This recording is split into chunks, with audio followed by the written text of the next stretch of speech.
দর্শক দেখুন শেফালি কান্না করতেছে, সবই বলবো। সম্মানিত দর্শক আসসালামু আলাইকুম, আমি ফাতেমা বলছি নারায়ণগঞ্জ থেকে। সবাইকে ওয়েলকাম জানিয়ে শুরু করছি নতুন দিনে নতুন আরেকটি লাইফস্টাইল ব্লগ ভিডিও।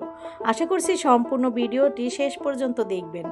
এই বারান্দাতে আসছিলাম অরিজিনাল ভয়েসটা রাখার জন্য, কিন্তু সেটা রাখতে পারলাম না। ওই যে নিচে কিন্তু রাস্তা, আর গাড়িওয়ালারা হচ্ছে ভ্যান গাড়ি দিয়ে আদা রসুন বেচতে আসছে। ওই বেড়া গো মাইক আর চিল্লা চিল্লির জ্বালায় আমি আর সাউন্ডটা রাখতে পারলাম না। গাছগুলোতে একটু পানি দিয়েছি, আর হচ্ছে দেখাইতেছি আপনাদের এইটা যে এই যে গোলাপটা দেখেন কত সুন্দর না। আর এই পাশে আমার হচ্ছে আরেকটা গোলাপ, দেখুন এটা কেমন দেখা যায়। কিছু মানুষ আছে দেখতে সুন্দর, আবার কিছু মানুষ আছে দেখতে বেডকা। তো ও মনে আল্লাহ পাক মানুষ যেমন বানাইছে সুন্দর, ডহের ফুলের ডিজাইন এরকম এক একটা সুন্দর, এক একটা মানে গোলাপ ফুলই হেও আবার কত রকমের সুন্দর, বেসুন্দর, ডকের বেডকের কি আর কম।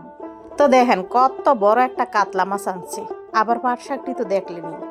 তো এখন এগুলো কাটবো, আর এই বড় কাতলা মাছটা কাটায় আনলেই পারতো না, আমি তো কাটতে পারি, এলেগা নিয়ে আসছে। আমি আবার এখন আঁশ ফালামো, তবে এনো ফালাইলে সব ছিটটা ভরে যাবো, যার কারণে চলে যাব হচ্ছে ব্যাচিংয়ে। শেফালি থালাবাটি ধুইতেছে, ওর থালাবাটি ধোয়া হয়ে গেলে আমি হচ্ছে এখন সেইখানে দাঁড়িয়ে আঁশগুলো ফেলে আনবো, তাহলে ভালো হবে। কারণ ওই সিংটার ভিতরে যদি আমি ফালাই তাহলে আর ছিটবে না।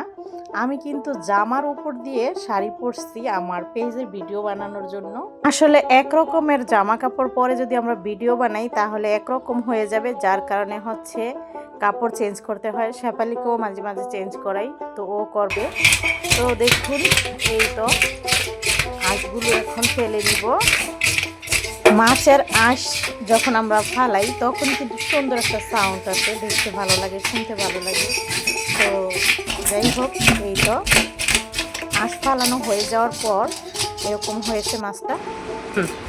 তো কেটে নিচ্ছি। মাছটা কাটার সময় দেখি ডিম হয়েছে, তবে এই রুই মাছ কাতলা মাছের ডিমগুলো অতটা শক্ত না, গুছালো না, মানে টাইট না। তো দেখুন এখন আমি এই মাছটা কাটার সময় ডিমগুলো যেমন কেমন ছেঁকড়া বেকড়া, এমনি তো এই ডিমগুলো দেখতে এরকমই লাগে। তো শেফালি কান্না করতেছে। শেফালি হচ্ছে কেন কান্না করতেছে সেটা হয়েছে, আমি মাছ কাটতেছি, শেফালি শাক কাটতেছে। শেফালি এখন দেখি কান্না করতেছে, আর আমার এই ভিডিও বানানোর জন্য তো কথা বলতেছি, কইতাছে জোরে কথা বলতে আজকে পারবো না, আমার আজকে মন খারাপ। তা কেন? তো তখন বলল যে ওর ছেলেকে একবারের জন্য মাদ্রাসায় দিয়ে দিয়েছে। তো আমি বললাম আলহামদুলিল্লাহ, এটা তো ভালো, কারণ তোর ছেলে তো মানে ওর কাছ থেকে শুনছি ছেলেটা খারাপ হয়ে গেছে। তো যাক, সেগুলো আর না বললাম। তো আমি বলতেছি ওকে যেহেতু একবারে দিয়ে দিয়েছো, এইটাই একদম ভালো করছো, কারণ তুই মানুষের বাসা বাড়িতে কাজ করস, সেইখানে হয়েছে দেখা যায় ওরে সময় দিতে পারস না। ওই রাস্তাঘাটে চললে আমি মানুষের সাথে মিশা যায় খারাপ হইয়া। কি শেফালি আন্টির মন খারাপ হবে? শেফালি কান্দাছে গিলি গাড়ি জিগাইতাছস। শেফালি ফুলাই সিগিয়া বান্দরামি করে, এটাই আয়া যায় আগে মাদ্রাসার পর। এখন হেডার একবারে মাদ্রাসা দিয়ে দিছে, লেগা শেফালি কান্দাছে না রে শেফালি। হ্যাঁ মা তো এমনই। এখন যাই হোক, তুই তো ভালো কাম করছিস, একবারে তো দিয়ে দিছস। মন খারাপ করার কি আছে, কান্দনের কি আছে? ফুলাই তো এমনি খাইতে তো খারাপ হয়ে গেছে, আর আরো ভালো থাকবো, মাদ্রাসা আটকা থাকবো। তুই তো কইছস কত কিছু শিক্ষা ফলাইছি, তাহলে সেটা ভালো না? কান্দস খারাপ, তুই অনেক লোক কাম করবি মানুষের বাসায়, টেনশন মুক্ত, এটা আরো ভালো। অনেক খাওয়া দাওয়া যা আছে সব মারিয়া দেব উত্তরতে কাম দিয়া আর কবি টাইমে টাইমে দিয়ে থাকে। ওখানে তুই যে কইলি দরকার করবো না, তাহলে অন্য অন্য কোনো লগে দিব যেটি হেপসাখানে করে না, লগে কত দিব আগে যে কথা নিচ্ছি 700 টাকা দিয়েছি, 700 টাকা দিয়েছে শেফালি দিয়েছে ভিতরে মাদ্রাসায়, যাতে নষ্ট না হয়ে যায়, ছায়া যায় বান্দর হয়ে গেছে। মনে রাখো সেটা করা না, কাল খাই কাপড় তার কিছু নেই, কাপড় কইছিলি তোর ওই ফুয়া তো কাছে যে এরকম করছে, বুঝছস না? না করে কি বুঝলি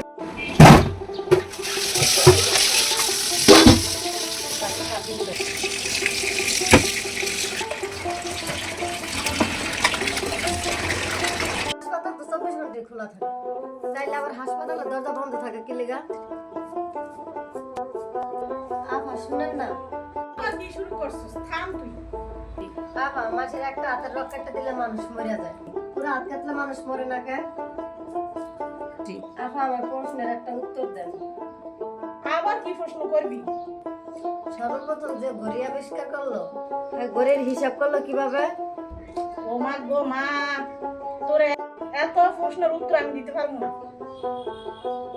আমার মোবাইল ওটা কাটতাছে পেঁয়াজ রসুন, আর আমি কলা মলা কাটতে লইছি, এখন এই আমার কলা দিয়ে ভর্তা নাম। তোমার কি গাছের কলা? তুমি যে কলা দিয়ে ভর্তা বানাইবা? গাছের কলা না থাকলে বুঝি আমরা কি গাছের কলা দিয়া কিনা খাই না, তার রান্দা খাইলে দোষ আর ভর্তা না খাইলে দোষ নাই। তুমি তো কইলা তোমার গাছ, তুমি গাছ কোনডে লাগাইলা? মা গো বেডি কয় কি আমি বিলে গাছ কইছে আপনারা শুনছেন তো? মানুষের গাছে তুমি দেন রাখানে বয় মানুষের গাছে তুমি চুরি করে আইনা কয় কি যা আমার গাছের কলা। তোরে লয়ে এবার জামু চুরি করতে, তুই কয়টা চুরি করতে আমি বল। দাম আমি তোমার লাগে চুরি করবার লাগে কলা। জাপরে কইছি একটা দিমু আমি দিমু না। লাগবো না, যাও না, আমার দামি কাটবো। কলা আনছি কিনা আর আম দিছে বেবার, শেফালি কয় কলা নাকি চুরি করে আনছে। জাগা এখন ভর্তা বানাইছি নে তুই খা। তুলা আবার রান্দা বহাইছি, শাক মাগ মনে ফুরে যাইতাছে গা, যাই এখন গিয়া দেখি গা। আর ভর্তা মানে কলার ভর্তার লগে হয়েছে আম কেটে দিছি টক হওয়ার লিগিয়া, মানে তেঁতুল থাকলে আর দেওয়া হইতো না, ওই তেঁতুল দেওয়া চটকায় খাইলে ভালো লাগতো বেশি। যাই হোক শাকটা তো বসাইছি, এই যে যা কইছি তাই, শাকটা যাইতেছে ফুইরা আর মাছ ভাজতে দেওয়া হয়েছে। এখন মাছ হয়েছে উল্টায় নিমু, আপনার ভাইয়া আর আমি হয়েছে মাছ খামু, আর ছেলের জন্য মাছ ভাজা থাকবে, মেয়ের জন্য আবার মাছের পিস উঠায় রাখছি। মেয়ে আবার হচ্ছে সবজি সিদ্ধ করে খাবে, ওই মাছও খাই লগে সিদ্ধ করে খাইব। এখন আর কোয়েন না, আগে তো দেখছেন কড়াই বইরা মাছ টাছ রাঁধতে লেগে, এখন সবাই ডায়েট করা শুরু করছে। আমরাও হয়েছে দুপুরেই খাবো আর বিকেলে অন্য কিছু খাবো। এই হয়েছে ভিডিও, আজকে শেষ করছি এখানেই। আল্লাহ হাফেজ।